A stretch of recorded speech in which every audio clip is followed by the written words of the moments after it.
نحمده ونستعينه ونستغفره ونعوذ بالله من شرور أنفسنا ومن سيئات أعمالنا من يهد الله فلا مضل له ومن يضلله فلا هادي له أشهد أن لا إله إلا الله وأشهد أن محمدا عبده ورسوله المبعوث رحمة للعالمين. Amma ba'd. Pertama-tama marilah kita senantiasa memanjatkan rasa syukur kita kehadirat Allah Subhanahu wa taala yang senantiasa memberikan kita kesehatan dan kenikmatan sehingga kita masih bisa melaksanakan aktivitas kita sehari-hari. Amin ya rabbal alamin. Begitu juga selawat dan salam tidak tercurahkan kepada baginda kita Muhammad sallallahu alaihi wasallam. Allahumma shalli alaihi. Sahabat-sahabatku yang seiman, pada kesempatan ini saya ingin menjelaskan terkait orang-orang yang berhak mendapatkan zakat. Allah Subhanahu wa taala berfirman di dalam surah At-Taubah ayat 60 yang berbunyi, A'udzu billahi minasyaitonir rajim. Bismillahirrahmanirrahim. Innamas shadaqatu lil fuqara'i wal masakin wal 'amilina 'alaiha wal mu'allafati qulubuhum wa fir riqab wal gharimina wa fi sabilillahi wa binis sabil. Yang artinya orang-orang yang berhak mendapatkan zakat, yang pertama fakir, yang kedua wal masakin, orang miskin, dan yang ketiga wal 'amilina 'alaiha, yang keempat wal mu'allafati qulubuhum, orang yang baru saja masuk atau memeluk agama Islam, wa fir riqab, budak muqatab, wal gharimina orang yang memiliki hutang dengan suatu urusan perkara kebaikan, wa fi sabilillah, orang yang berjuang di jalan Allah atau fi sabilillah, wa banis sabil, yaitu orang yang bepergian jauh dari tempat asalnya atau bisa disebut sebagai musafir. Sahabat-sahabatku yang seiman,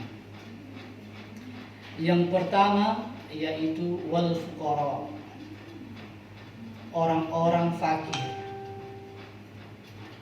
Orang-orang fakir ini adalah orang yang tidak memiliki harta kekayaan dan tidak ada kemampuan dia untuk berusaha.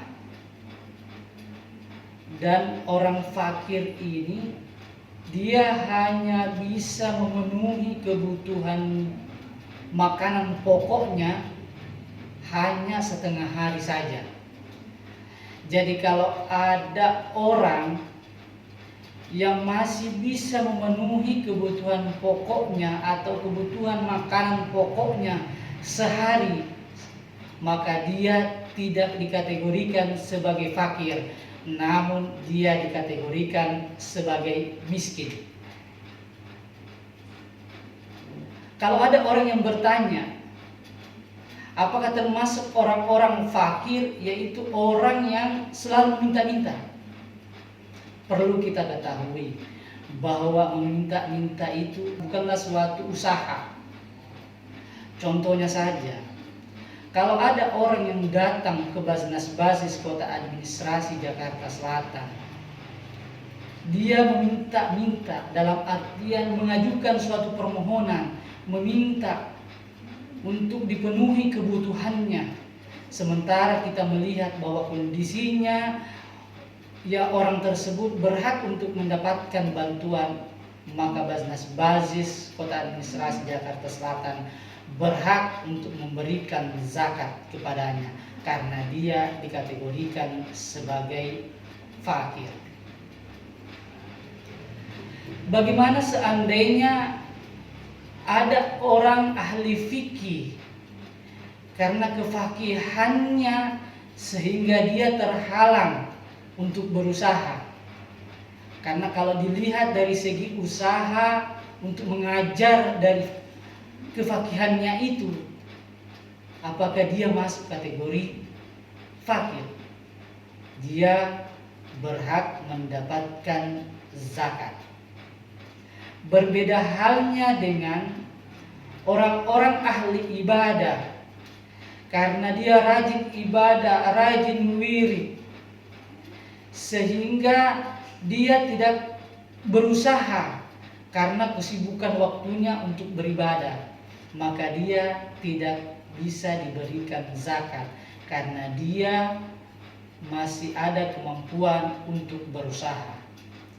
Di dalam sabda Nabi yang diriwayatkan oleh At-Tabrani, "Talabul halali faridatun ba'da faridah."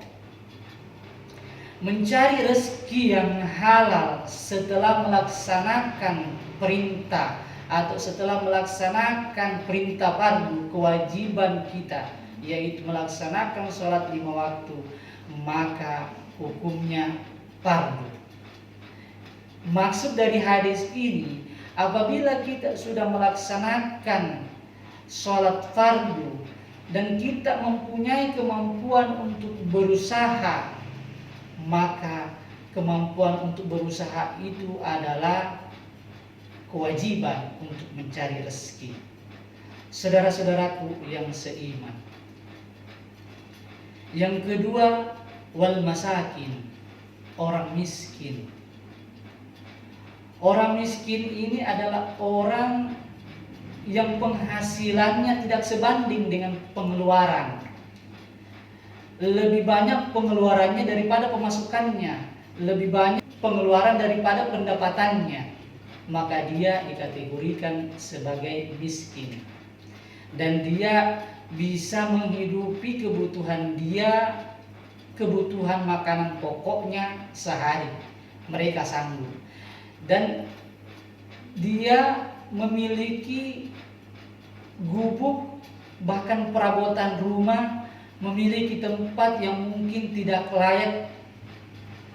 Dia tidak keluar dari kemiskinannya, dia tetap berhak mendapatkan zakat. Saudara-saudaraku yang seiman. Yang ketiga yaitu wal amilina 'alaiha. Amilin yaitu orang yang mengumpulkan zakat. Orang yang mengumpulkan zakat itu siapa saja orang yang berhak mendapatkan zakat? Yang pertama, pengawas zakat, pengumpul zakat atau pengangkat zakat, dan selanjutnya penjaga zakat. Mereka berhak mendapatkan zakat karena usaha mereka mengumpulkan zakat sehingga menyalurkan kepada orang-orang yang berhak mendapatkannya, maka dia berhak mendapatkan zakat dengan ketentuan bahwa mereka mendapat upah yang sama dengan yang lainnya. Kalau ada yang dilebihkan, maka harus dikembalikan upah tersebut kepada orang-orang yang berhak mendapatkan zakat. Saudara-saudaraku yang seiman. Yang keempat yaitu wal mu'allafati qulubuhum. Mu'allaf, orang-orang yang baru masuk atau baru memeluk agama Islam. Mereka berhak mendapatkan zakat dengan tujuan agar supaya mereka lebih mendekatkan diri kepada Allah, lebih mempelajari agama Islam,